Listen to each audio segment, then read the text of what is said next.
Beowulf, translated by Francis B. Grumer. 2. Went he forth to find at fall of night that haughty house, and heed wherever the Ring-Danes out-revelled to rest had gone.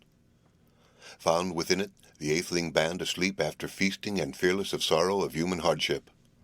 Unhallowed wight, grim and greedy, he grasped betimes wrathful, reckless from resting places 30 of the thanes, and thence he rushed, fain of his fell spoil, faring homeward laden with slaughter his lair to seek. Then at the dawning, as day was breaking, the might of Grendel to men was known. Then after wassail was wail uplifted, loud moan in the morn.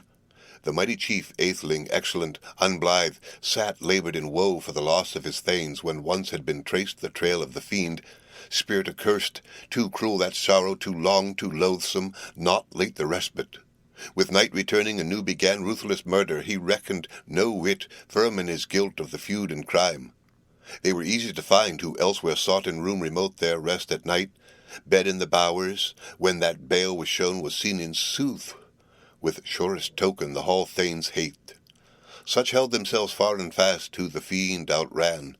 Thus ruled unrighteous and raged, his fill one against all, until empty stood that lordly building, and long it bode so. 12 years tide the trouble he bore, sovereign of Scyldings, sorrows in plenty, boundless cares.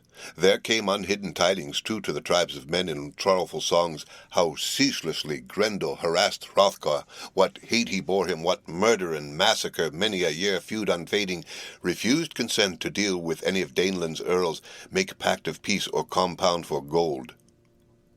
Still less did the wise men ween to get great fee for the feud from his fiendish hands. But the evil one ambushed old and young, death shadow dark, and dogged them still, lured, or lurked in the livelong night of misty moorlands.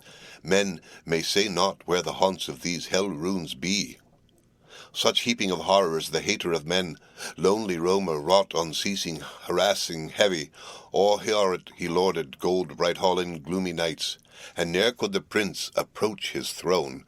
'Twas judgment of God, or have joy in his hall. Sore was the sorrow to Scyldings' friend, heart-rending misery.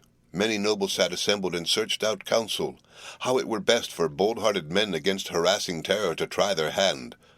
Whiles they vowed in their heathen fanes altar offerings, asked with words that the slayer of souls would succour given them for the pain of their people. Their practice this, their heathen hope, 'twas hell they thought of in mood of their mind.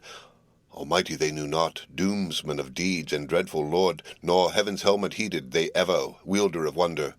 Woe for that man who in harm and hatred hails his soul to fiery embraces, nor favour, nor change awaits he ever. But well for him that after death day may draw to his Lord, and friendship find in the Father's arms.